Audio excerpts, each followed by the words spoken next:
कि हम सब तरह से हीन हैं, हर इंद्रियां हम पर विजय प्राप्त किए हुए हैं।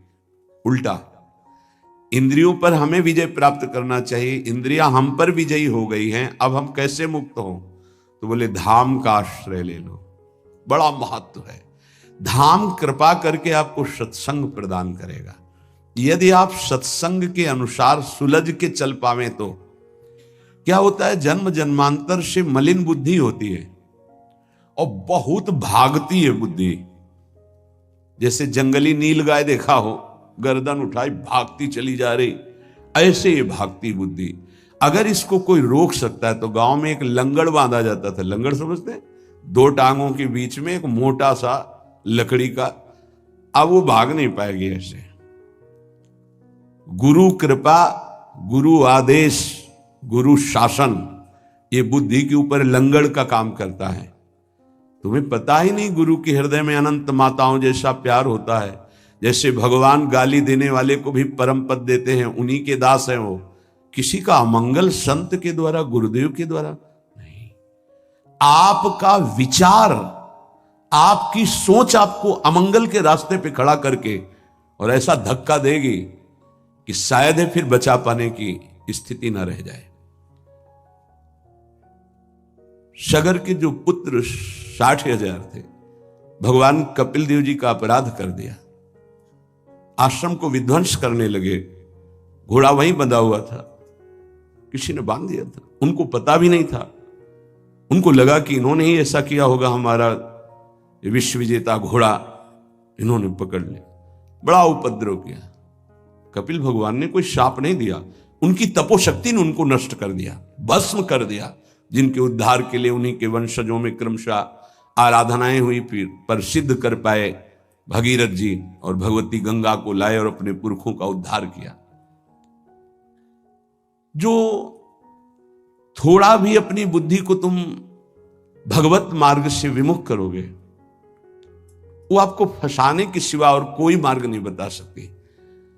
यहां समिटना है, अपने अस्तित्व को मिटा देना है, प्रभु के चरणों में पूर्ण आश्रित हो जाना है और जीवन मुक्त हो जाना है। ये रास्ता है। यदि हम भगवत मार्ग के पथिक हो करके थोड़ा भी अपने मन के अनुसार चलेंगे तो मार्ग बदल जाएगा। गुरु आज्ञा तज करहि जे बान, यह अधर्म यह सब हानि, कान न रसिकन मेरा है। पर वो जैसे जंगली नीलगाय होती ना, उसको ऊपर कोई शासन बर्दाश्त नहीं।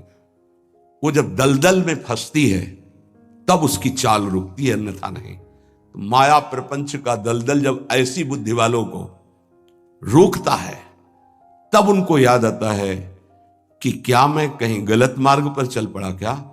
पर जब तक फंसता नहीं तब तक उसे पता नहीं चल।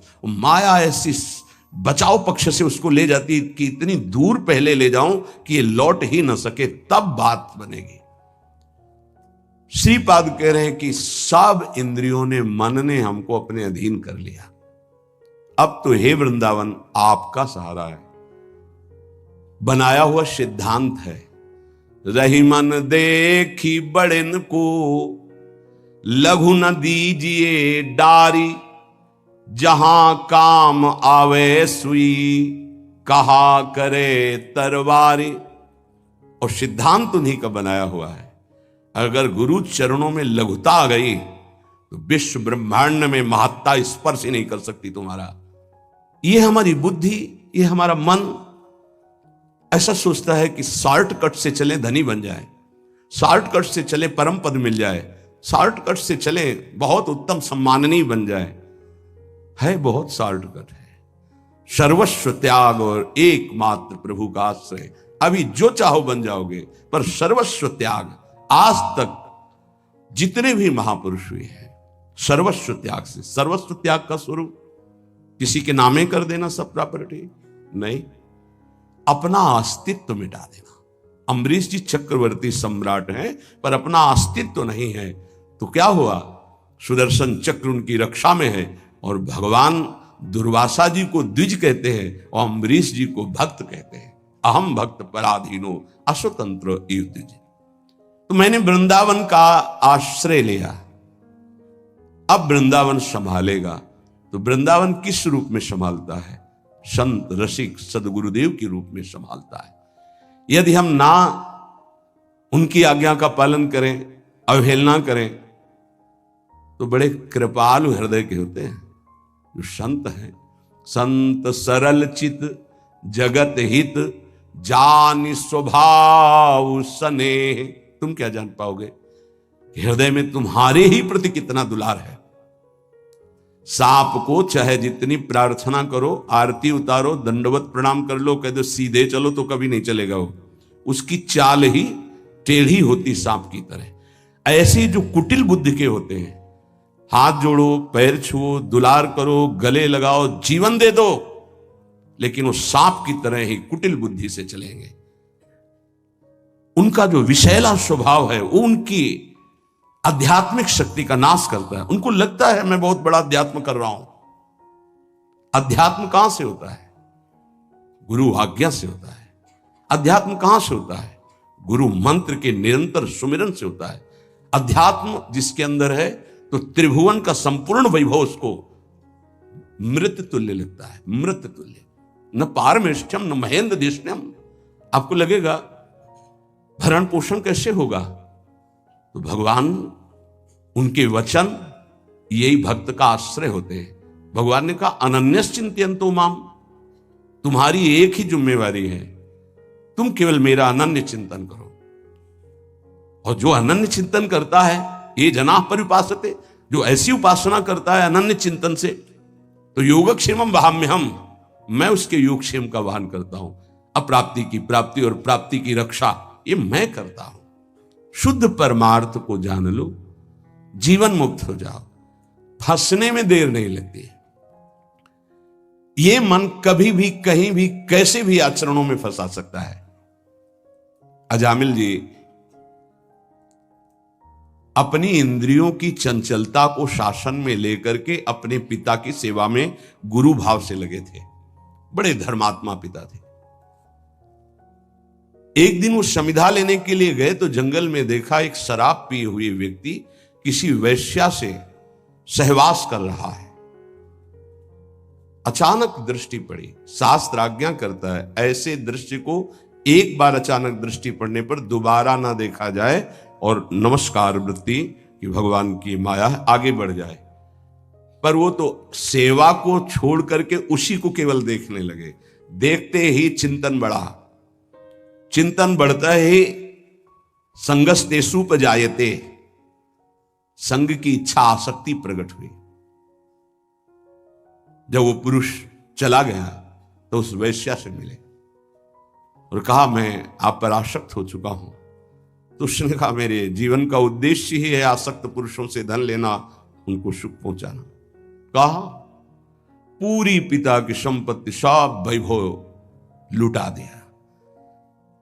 आखिरकार उसी के पास रहने लगे, उसके दास बनकर रहने लगे। क्या क्या अमंगल कार्य करने लगे। जहां समिधा लेने गए थे यज्ञ के लिए, वहां पशुओं का हिंसा करके और मांस रांधना खाना, ये सब बहुत गंदा जीवन। एक बार थोड़ा भी कोई धर्म का अनुष्ठान करे तो धर्मो रक्षति रक्षिता, धर्म उसको बचाने की कोशिश करता है, रक्षा करता है। गांव में संत मंडली आई। मंडली ने पूछा यहां कोई पवित्र उदार संत सेवी का घर हो तो बताना, वहां आज हम रुकना चाहते। पूरी संत मंडली ठाकुर को भोग लगाएंगे, आरती पूजा और सुबह चले जाएंगे। हाँ, उन्होंने कहा सबसे ज्यादा पवित्र अजामिल है गांव के बाहर, जो वो बगीचा भी सामने वाला उन्हीं का है, वो वैश्या का था। संत स्वभाव विश्वास से होता है। संतों का स्वभाव जो सिद्ध होता है वो विश्वास से होता है। आज तक कभी ऐसा संशय नहीं होता कि आदमी ऐसा बोल रहा है तो इसमें कुछ झूठ भी हो सकता है क्या? नहीं। पर बाद में ऐसा लगता है कि इनको सत्य बोलना आता ही नहीं है संसारी आदमी को। तो आचार्य की बात फिर याद आती है, पाए जान जगत में सबजन कपटी कुटिल कलयुगी टंचु। कपट और कुटिलता के बर्ताव किसी और कुछ आता ही नहीं। कई बार सत्संग में प्रार्थना की कि एक जगह ऐसी रखो जहां झूठ मत बोलो, कपट मत करो। गुरु दरबार, दंड दो या पुरस्कार दो, आपके हैं, गलत हैं या सही हैं आपके सामने हैं। एक जगह तो, पर और जगह सब फिट हो सकता है, एक जगह जरूर छल कपट करेगा, क्योंकि पतन वहीं से होता है, जीव का पतन वहीं से होता है। जहां गुरुजनों से कपट और छल किया गया, माया जो कपट का जाल और छल का बिछाती, उसे कोई नहीं काट सकता। माया के जाल को कोई नहीं काट सकता। काटने के लिए गुरु प्रसन्न साहब अनुकूला। जैसे हमसे बोला जाता है, संतों से बोला जाता है, अक्षरशः लगता है सत्य बोल रहा है, संशय नहीं, क्योंकि विश्वास की धरा से ही चला जाता है, विश्वास ही होता है। तो संत जनों ने जाके वहां डेरा लगा दिया। ठाकुर जी विराजमान के आरती पूजा शुरू, इतने में देखा एक मलिन वस्त्र पहने और एक हिरन कांधे पे टांगे और अस्त्र लिए हुई वहां।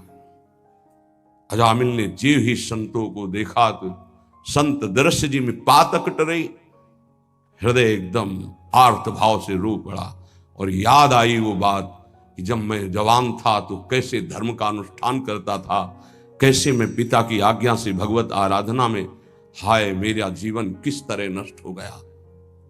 नजदीक गया, साष्टांग दंडवत। देखते ही संतों ने समझ लिया। उन्होंने कहा भाई ये बगीचा आपका है। बोल भी नहीं पा रहे थे, बस इशारा किया। हाँ बोले, बताया गया था कि गांव के बाहर एक ब्राह्मण हैं, बड़े पवित्र हैं, तो आपका ही नाम अजामिल है। बोले प्रभु ये तो आपके साथ उपहास किया गया है, मैं पवित्र नहीं, बहुत नीच पापी हूं। ऐसा धर्म का त्याग करके पापाचरण में वैश्या के मल जैसे अन्न से उदर पोषण करता हूं, ये देख रहे हो आप हिंसा, मेरे जैसा पातकी भ्रष्ट कोई नहीं होगा, ये तो आपके साथ उपहास किया गया। उनका भाई अब रात्रि में तो ठाकुर जी नहीं हटाएंगे, यहीं विराजमान करेंगे, पर आपका कुछ पाएंगे भी नहीं। तो चरणों में लौट गया, महाराज क्या अब भी मेरा उद्धार हो सकता है? हाँ, आखिरी श्वास तक जीव को भगवत प्राप्ति का अवसर दिया जाता है। एक उपाय है, मैं देख रहा हूं तुम्हारे द्वारा वैश्या से कभी पुत्र होगा, तुम उसका नाम नारायण रख देना, बस। अब आप यहां से जाए, हमारी ठाकुर सेवा है, हम सब संत अपने एक नाम कीर्तन पाठ और ध्यान आदि, आप जाएं, आपका मंगल होगा। समय आने पर बालक हुआ, वो उससे अत्यंत आसक्ति हो गई। जरा सी इंद्रियों की छूट दी तो एक संयमी ब्रह्मचारी नियमनिष्ठ ऐसे भ्रष्ट आचरणों में फंस गया। पिता ने फिर ब्याह भी करवाया था, पर दृष्टि जहां फंस गई। कुसंग हुआ तो जीवन बर्बाद हो गया, और सत्संग हुआ तो देखो कैसे परम पद मिलता है। अब तो उसी छोटे पुत्र को गोद में लेके घूमना, उसी से प्यार, उसी से दुलार। उसको क्या पता कि एक भयावह समय होता है जिसका नाम मृत्यु है, वो कभी भी किसी पर आक्रमण कर सकती है।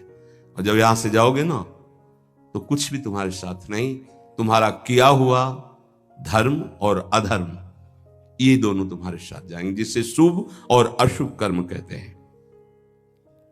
अचानक उसको दिखाई दिया दो भयंकर यमदूत, कांपने लगा। यमदूतों की दृष्टि मात्र से उसके मलमूत्र छूट गए, इतने भयानक। और उसकी आसक्ति अपने पुत्र पे थी, तो ऐसा लगा कि मैं आखिरी में एक बार अपने पुत्र को बुला के देख लूं।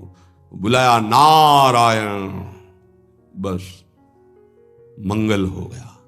देखो, संत संग अपवर्ग कर, कामी भव कर पंथ। संत का संग सीधे मोक्ष प्रदान करने वाला होता है।